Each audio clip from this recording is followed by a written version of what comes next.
오래전에 미국에서 미시간에 큰 호수가 있지 않습니까? 거기 유람선이 다녔는데 암초가 있어서 유람선이 암초에 부딪혀서 침몰하는 그런 큰 사고가 있었다는 것입니다. 배 안에 타고 있었던 많은 사람들이 이제 물에 빠져 죽을 위기에 처하게 된 그런 상황이었어요. 그런데 그 배에 누가 타고 있었느냐 하면 대학 수영 선수, 대표 선수가 에드워드 스펜서라고 하는 청년이 타고 있었다는 것입니다. 그래서 사람들이 빠져 죽어가는 이런 상황 속에서 자기만 헤엄 잘 친다고 헤엄을 쳐서 나온 것이 아니라 무려 17명이나 되는 생명을 구원했다 하는 일이 실제로 있었던 사건이라는 것입니다. 그래서 이 얼마나 귀한 일입니까? 17명의 생명을 살려낸 이 일, 이 청년에 관한 일이 매일 연일 신문에 대서특필되는 그런 일이 있었다는 것입니다. 시간이 흘러서 R.A. 토레이라고 하는 목사님이 계세요. R.A. 토레이 박사가 스펜서 청년을 만나서 좀 시간이 지난 이후에 좀 그때의 상황이 궁금했었던 모양입니다. 17명이 당신의 손에 의해서 구조받았는데 그 17명 중에 도대체 몇 사람이나 당신께 감사하다라고 하는 표현을 했습니까? 이 스펜서가 빙그레 웃으면서 그런 대답을 했대요. 단 한 사람입니다. 어린 소녀 한 사람밖에 없었어요. 그 소녀는 지금도 크리스마스가 되면 감사 카드와 선물을 보내온답니다. 근데 이게 일반적인 상황인 모양입니다.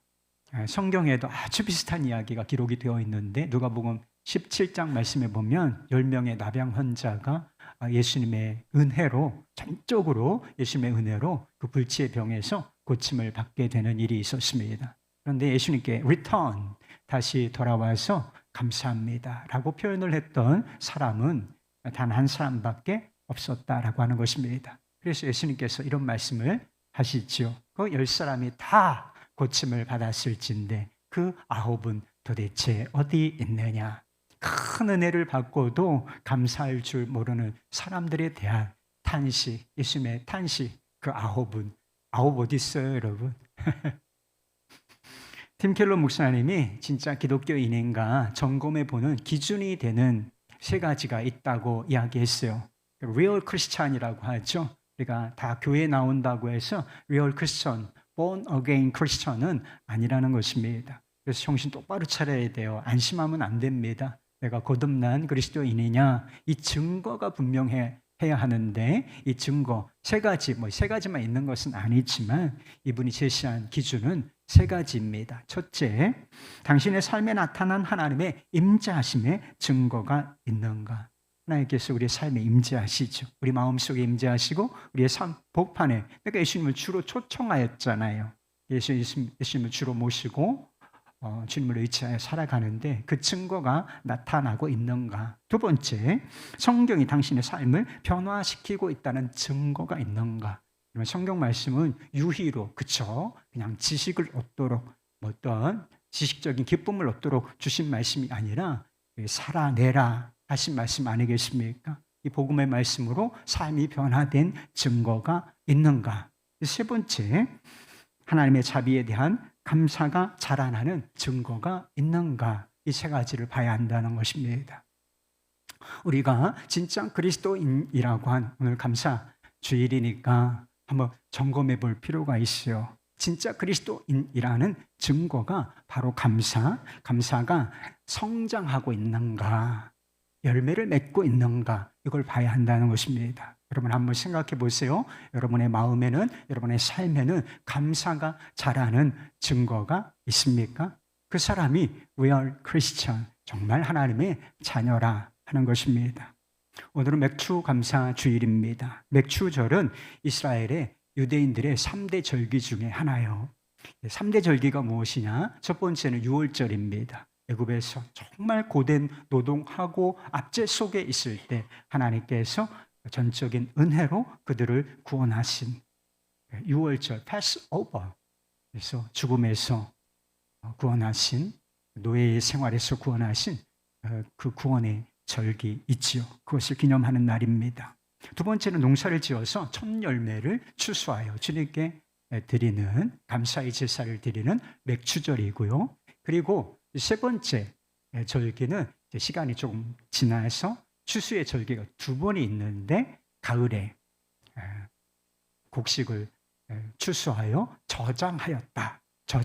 창고에 모아들였다 해서 수장절, 그래서 이웃과 더불어 모든 사람과 더불어 축제를 벌이는 그런 감사의 절기, 이 3가지 절기가 있습니다. 지금 우리가 맥추절이라고 하는 단어를 쓰고 있지만 우리가 지키는 이 감사의 절기, 그래서 저는 고민을 많이 해요. 좀 여러분들이 오해하실까 봐. 그래서 맥추절을 지키는 게 아닙니다, 여러분. 그래서 상반기 감사주일이라고 할까 이렇게 생각을 많이 했지만 그것도 좀 어색하잖아요. 그래서 맥추 감사주일이라고 하는 표현을 쓰긴 하지만 이 맥추절, 구약 성경에 나오는 이 3대 절기 중에 하나인 맥추절을 지키는 것은 아니라는 사실을 기억하실 필요가 있어요. 여러분, 우리는 더 이상 구약의 절기를 지킬 필요가 없는 사람들인 것이죠. 여러분, 안식일 지킵니까? 여러분, 우리는 안식일을 지키는 게 아니에요. 안식일은 금요일 저녁부터 토요일 오후까지입니다. 6시까지요.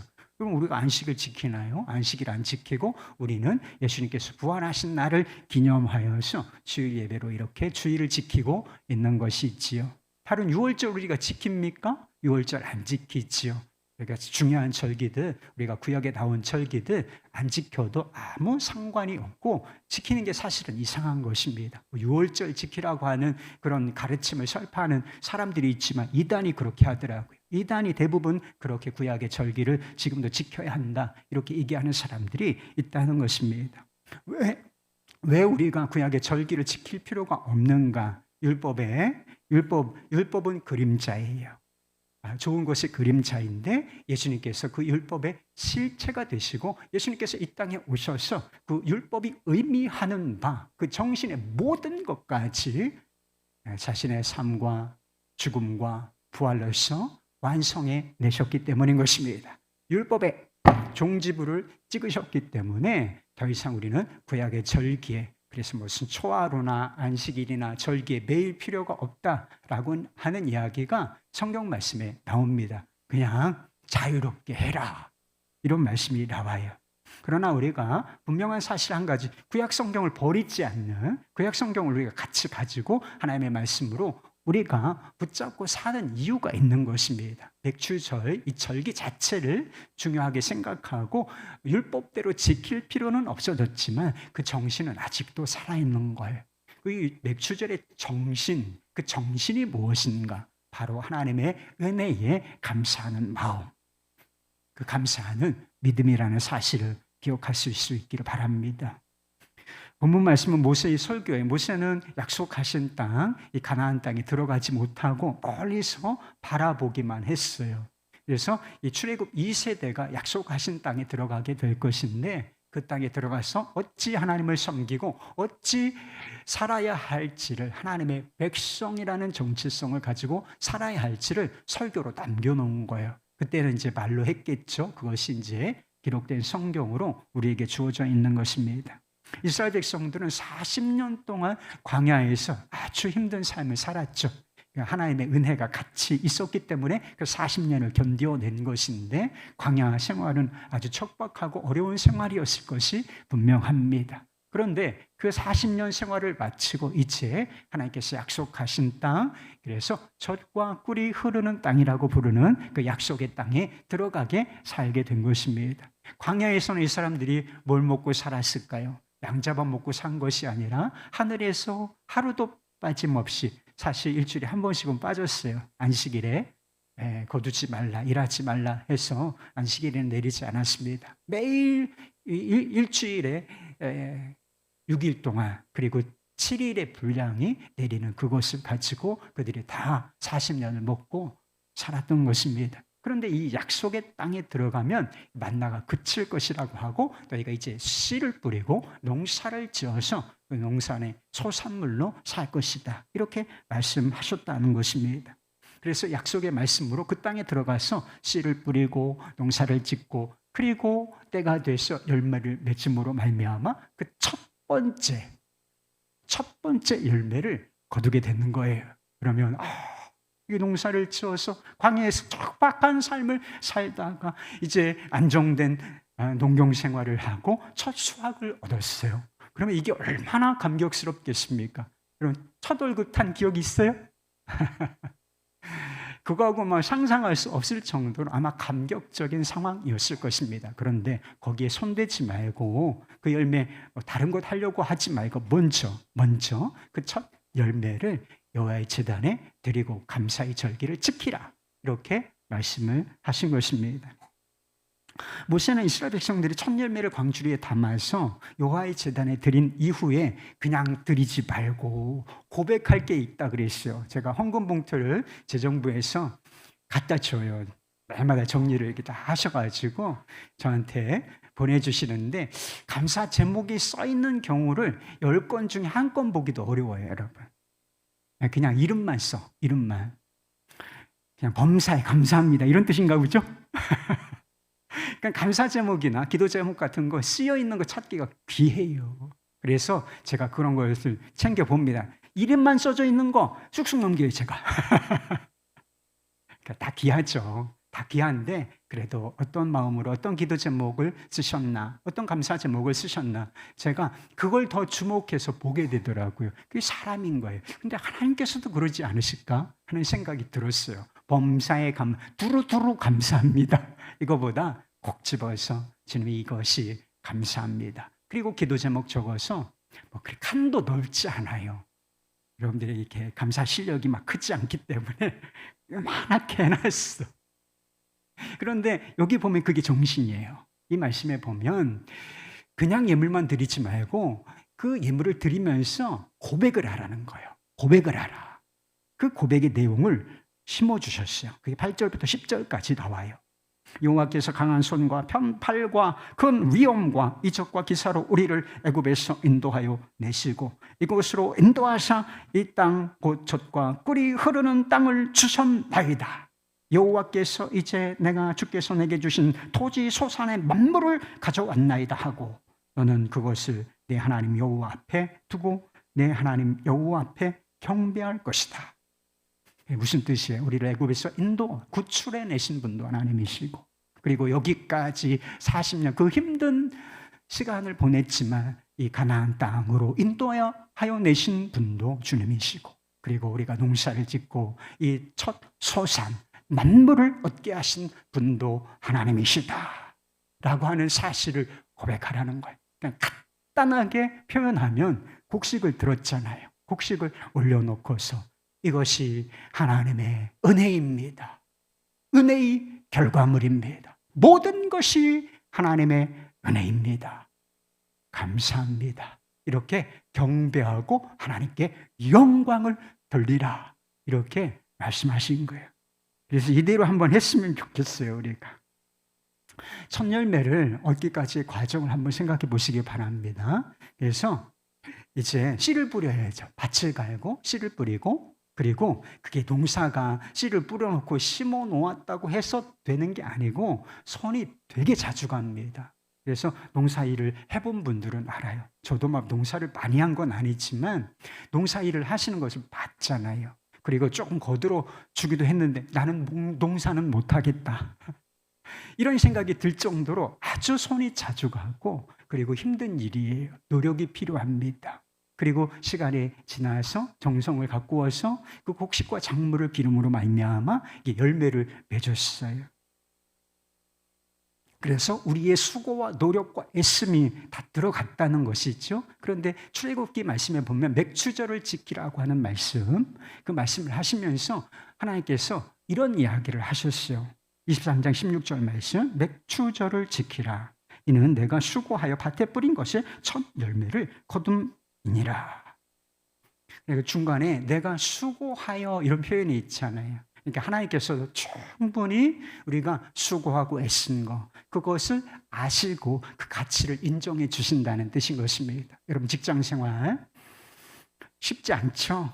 수고 없이 애씀, 노력 없이 사라지지 않는 게 인생이고, 우리가 세상에 나가서 돈을 얻으려면, 소득을 얻으려면, 소득이란 뜻이잖아요. 그것을 얻으려면 뭐 공짜로 얻어지는 경우가 어디 있습니까? 노동력을 제공하고 그리고 시간과 노력을 투자해야 하는 것이 있죠. 그래야 그 대가로 우리가 솟았는 소득을 얻게 되는 것이고 또 직장 생활뿐만 아니라 가정의 일들, 저희 아내가 주로 가사 일을 하고 가정 일을 돌보지만 일이 정말 많구나 이런 생각이 들어요. 그리고 교회 일까지 같이 섬기니까 어떤 때는 저보다 더 바쁘구나 이런 생각이 들어서 남편의 마음이요 좀 안쓰러운 생각도 들기도 합니다. 그러니까 여기 공이 남자든 여자든 쉽게 사라지는 인생 단 한 사람도 없고 수고하지 않는 인생, 그래서 막 공짜로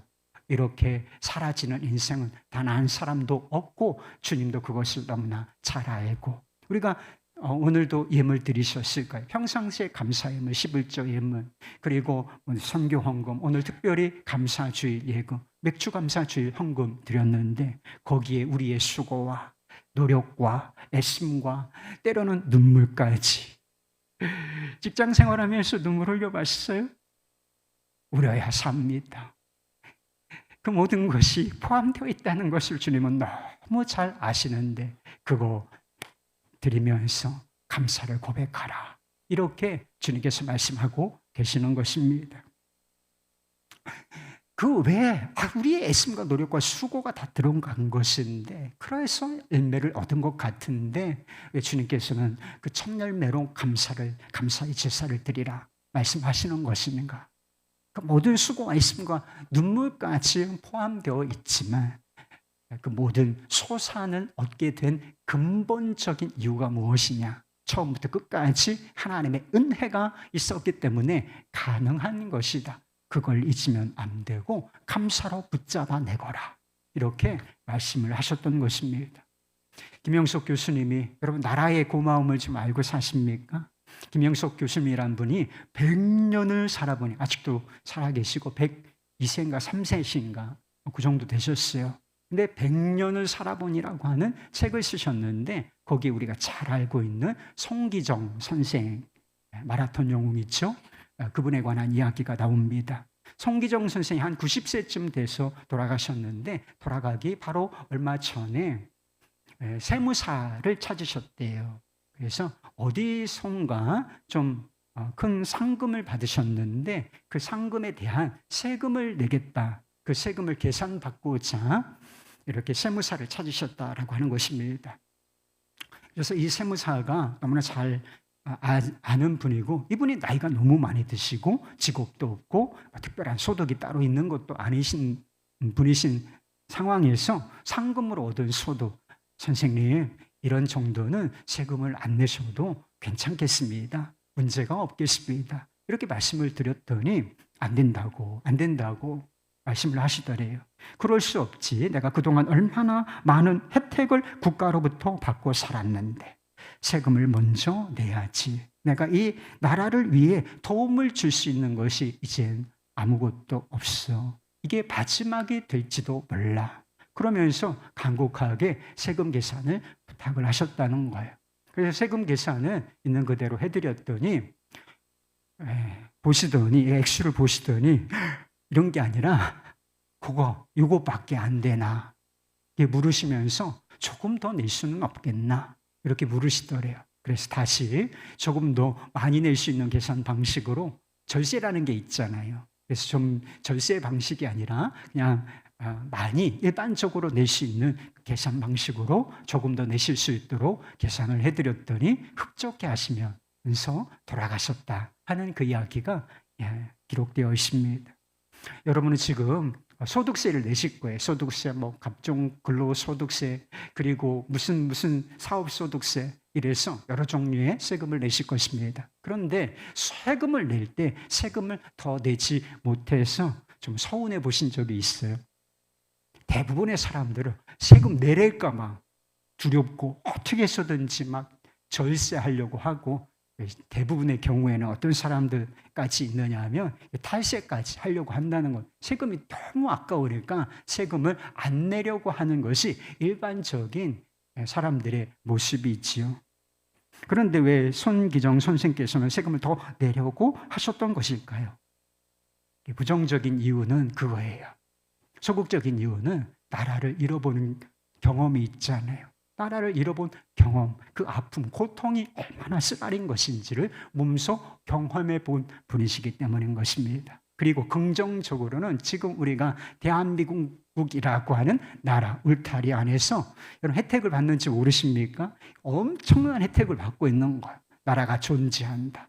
정부가 존재한다. 그래서 비판하지만 비판도 해야 되지요. 그러나 우리가 알게 모르게 대단한 혜택을 누리고 있는데 그 혜택이 얼마나 소중한 것인지를 깨달았기 때문에 세금 더 내야지, 이거 당연하지 정도가 아니라 더 내야지, 이런 생각을 하시게 되었던 것입니다.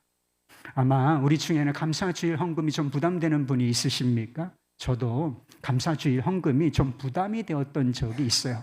목회자 생활비가 아주 빤하니까 거기서 또 쪼개서 지금 예전보다 좀 나아졌어요.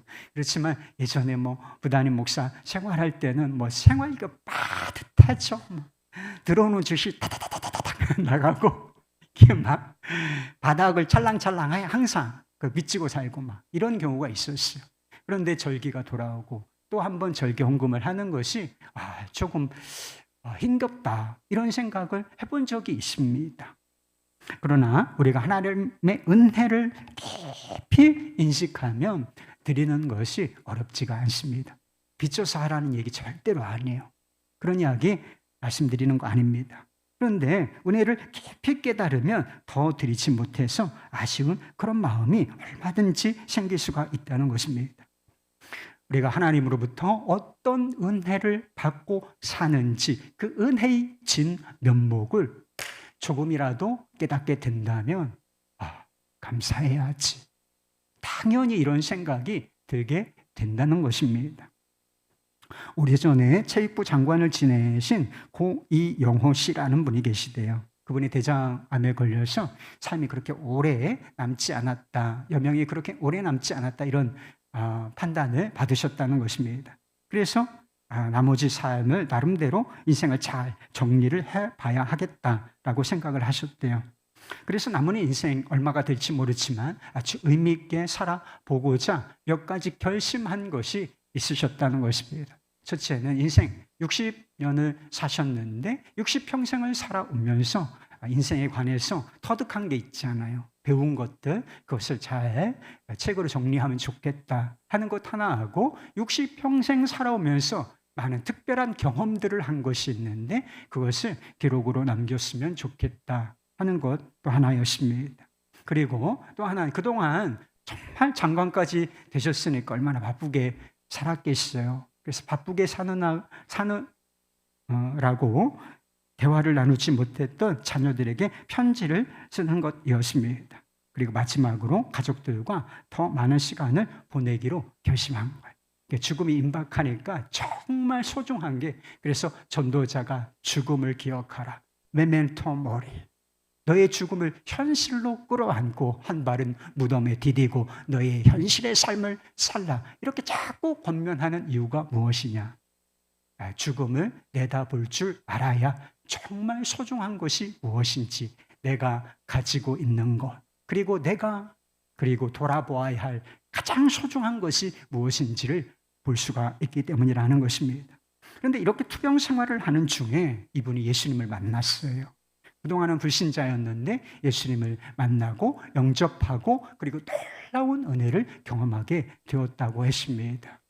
그래서 한 가지, 아까 말씀드린 그 여러 가지 목표 중에 한 가지가 더 추가되었는데, 성경을 이제 한번 통독하는 것하고 신앙 서적들을 읽어 보는 것이었습니다. 그리고 이런 고백을 하셨어요. 놀라운 것은 1년 후에 이 모든 것을 다 이루게 되었습니다. 지난 1년이 내가 살아온 60년 가운데 가장 값진 한 해였다고 말할 수 있습니다. 내가 평생 얻은 것 가운데 가장 귀한 것이 믿음이라고 생각하니 얼마나 감사한지 모릅니다. 여러분, 믿음을 얻었다는 사실에 대해서 감사해 보신 적이 있습니까? 여러분, 지금 몇 년 동안이나 살아오셨습니까? 30년, 40년, 50년, 60년, 70년, 그 정도 사셨겠죠.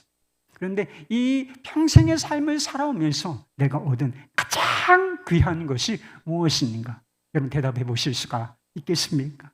여러분이 리얼 크리스찬이라면 이 대답은 여러분이 선택할 수가 있는 것이 아니라 이미 정해져 있는 것입니다. 우리가 얻은 수많은 것들 중에 가장 귀한 것, 보배로운 것이 있다면 그것이 무엇인가? 우리 주 예수 그리스도. 우리 주 예수 그리스도. 그리고 그분을 믿는 믿음. 그리고 그 믿음 안에서 은혜로 얻은 구원과 영생인 것입니다.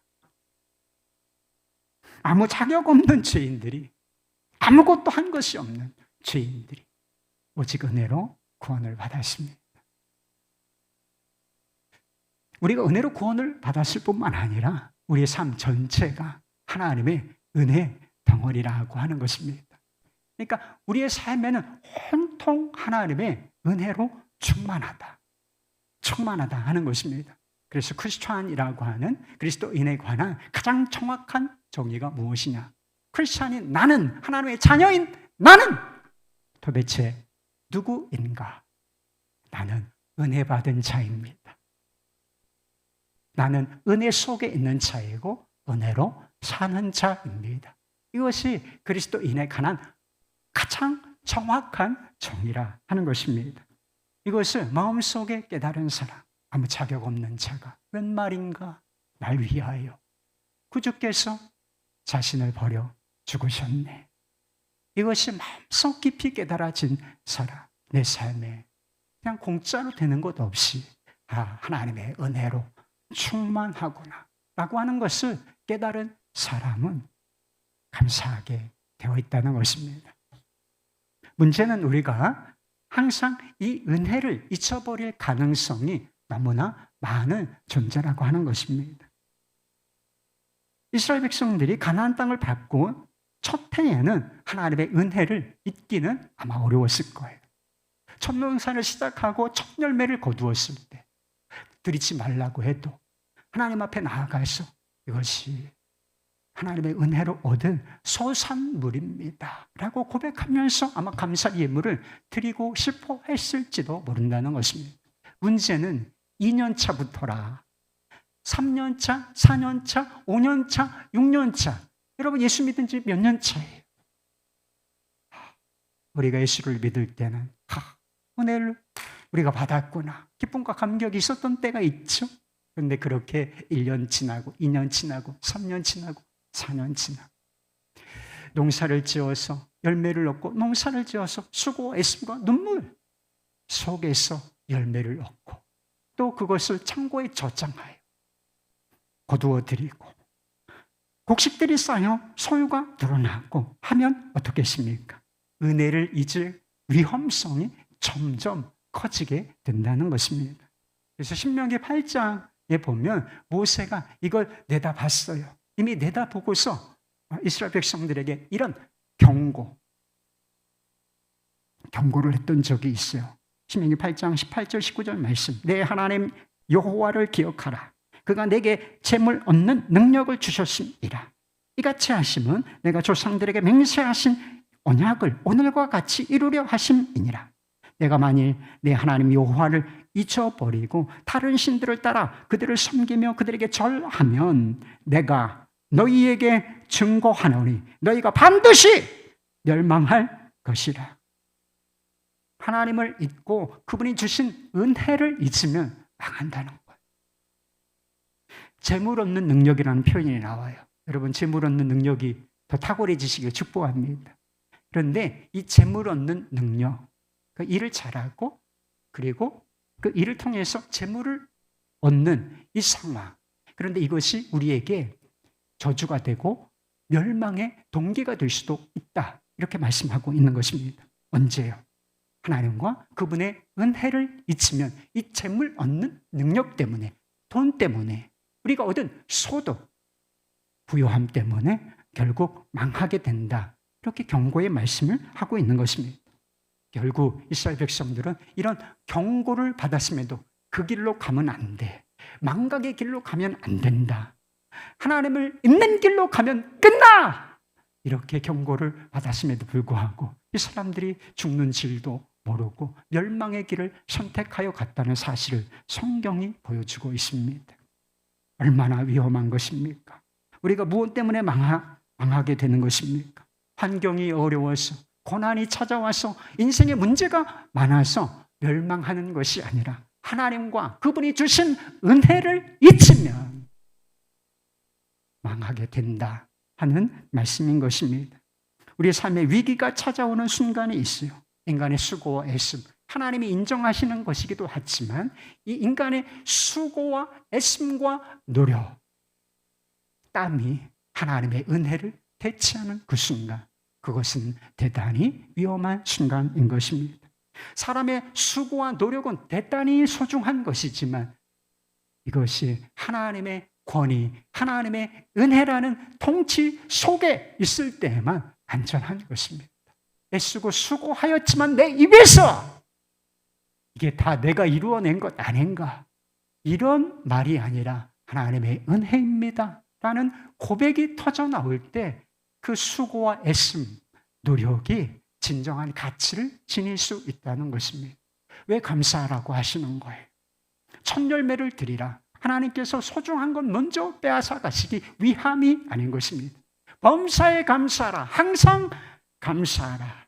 하나님은 뭐 그렇게 감사를 받고 싶어 하시겠어요?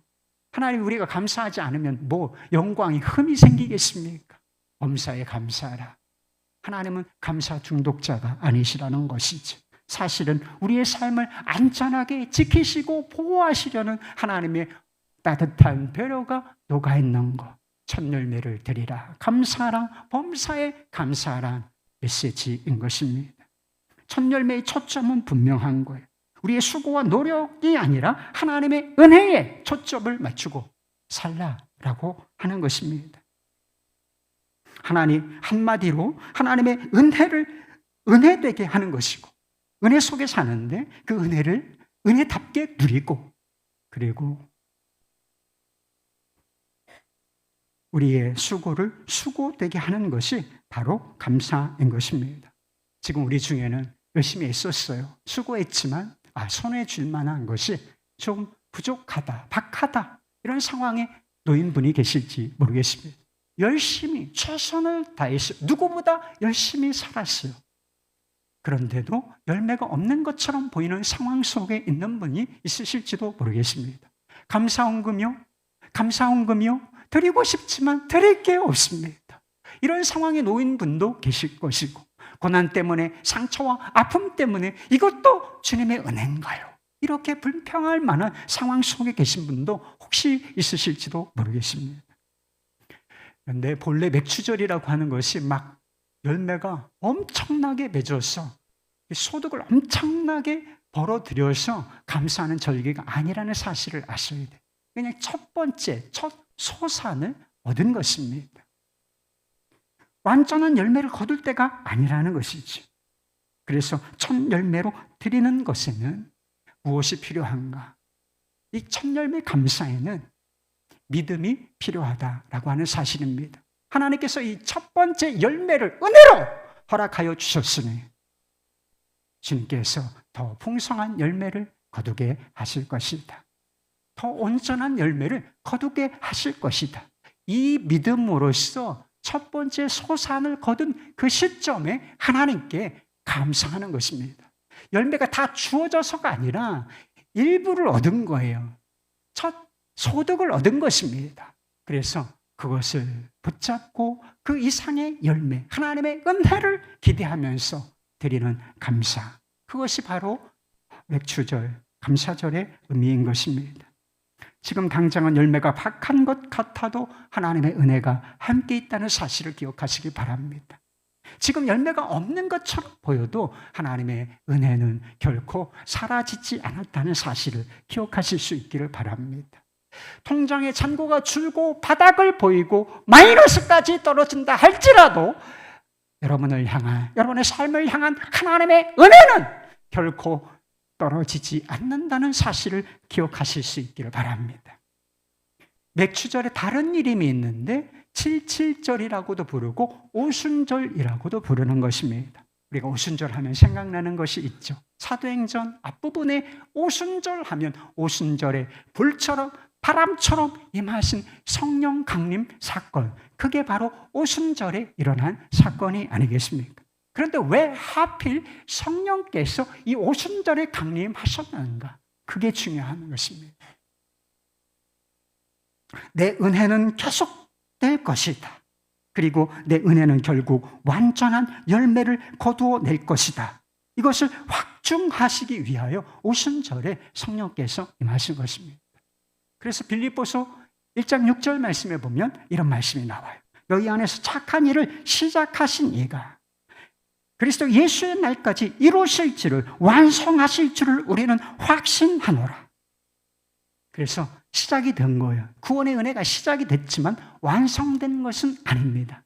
출발, 예수 그리스도의 십자가와 부활로서 구원의 역사가 시작되었는데 이것이 지금 구원의 역사가 완성된 것이 아니라 진행되어 가고 있지만 실수가 없으신 하나님, 우리에게 완벽한 은혜를 제공하시는 하나님께서 이것을 진행, 그리스도 안에서 완성하실 것이다. 이렇게 말씀하시는 것입니다. 그리고 그것을 보증하시기 위하여 성령을 보내신 것입니다. 우리는 지금 구원의 첫 열매를 맛보고 있는 중이에요.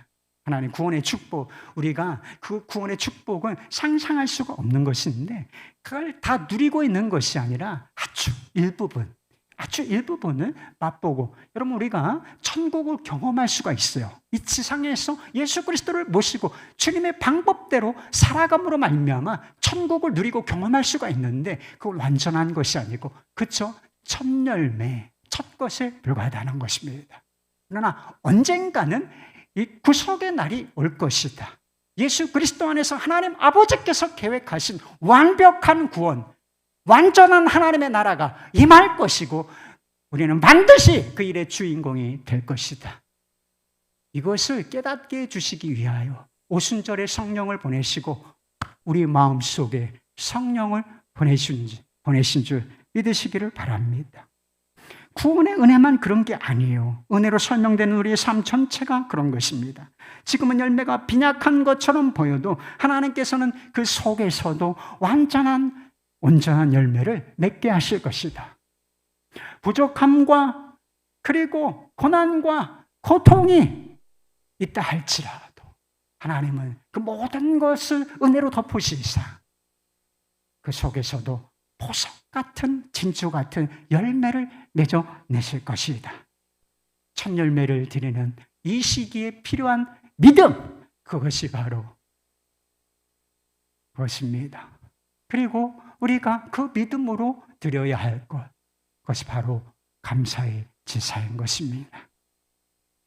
어느 교수님이 사람과 나무를 비교하는 글을 쓰셨대요. 사람과 나무의 차이가 뭔지 아십니까? 사람은 자리나 환경은 자주 탓한다는 것입니다. 이게 부족하고 이게 모자라고 여기는 이게 못마땅하고, 그래서 자주 불평한다는 거예요. 그래서 직장도 자주 옮기는 이유가 무엇이냐? 못마땅한 게 너무 많으니까. 그런데 나무는 그렇지 않다는 거예요. 환경이나 자리를 탓하지 않는다는 것이었습니다. 나무는 그 씨가 떨어진 그곳, 자기가 태어난 그곳에서 꼼짝없이, 나무가 발이 달렸습니까? 꼼짝없이 그곳에서 살아내야만 하기 때문인 것입니다. 부드럽고 기름진 땅에 뿌리를 내리고 자라는 나무도 있지만 다 그런 게 아니잖아요. 아주 척박한 자리에 뿌려진 씨앗도 있지 않습니까? 자갈밭에, 그리고 심지어는 바위 틈에, 그리고 사막 한복판에 심겨진 나무가 있잖아요. 그런데 나무가 자리를 바꿀 수는 없지만 한 가지 바꿀 수 있는 것이 있다는 거예요. 그것이 바로 자세라는 것입니다. 나무의 자세, 우리는 잘 보지 못하지만 아주 조금씩 자신의 자세를 바꾸어가면서, 그래서 햇빛이 부족하면 햇빛이 있는 곳을 향해서 조금씩 들어가면서 햇빛을 더 많이 받는다는 거예요. 그리고 자세를 바꿔가면서 성장하고, 그리고 열매를 맺어가고 나무답게 자라간다는 것입니다. 제가 들어오기 전에 사진 하나를 봤는데 바위 틈에 나무가 자랐는데 나무를 쪼개버렸어. 나무를 쪼개버리고 쫙 하고 올라서가지고 아주 웅장하게 서 있는 그런 나무의 모습을 보았습니다. 하나님의 은혜는 언제나 햇빛처럼 쏟아지고 있습니다. 그리고 하나님의 은혜는 비처럼 내리고 하나님의 은혜는 우리의 삶에 바람처럼 불어오고 있다는 것입니다. 삶의 자리와 환경을 탓할 것인가? 아니면 있는 자리에서 자세를 바꿀 것인가? 나무가 자세를 바꿈으로 말미암아 척박한 상황 속에서도 성장하고 열매를 맺고 나무답게 자란다면 그리스도의 풍성한 은혜를 받은 우리가 왜 자세를 바꿀 수가 없겠습니까? 우리가 바꿔야 할 자세, 그것이 바로 하나님의 은혜, 감사하는 자세인 것입니다. 여러분, 하나님께서 주신 것들을 붙잡고 이것이 하나님의 은혜입니다. 감사합니다. 라는 자세를 보이실 수가 있겠습니까? 그렇다면 그 자세가 분명하고 그 자세로서 우리가 삶을 살아가고 남은 삶을 살 것이라면 우리가 또 한 가지 그 자리에서 고백할 수 있는 것이 있을 것입니다. 이것이 하나님의 은혜로 말미암은 행복입니다. 이렇게 여러분은 마음에서 울려나는 고백을 하나님께 드리실 수 있을 것입니다. 이제 성찬을 받으십시다. 성찬은 우리가 하나님의 은혜 속에 있다. 나는 누가 뭐래도 하나님의 거룩한 은혜 속에 있다. 은혜의 인도하심을 받고 있다는 사실을 보여주는 증거인 것입니다. 이 성찬을 받으시면서 감사로 나아가십시다.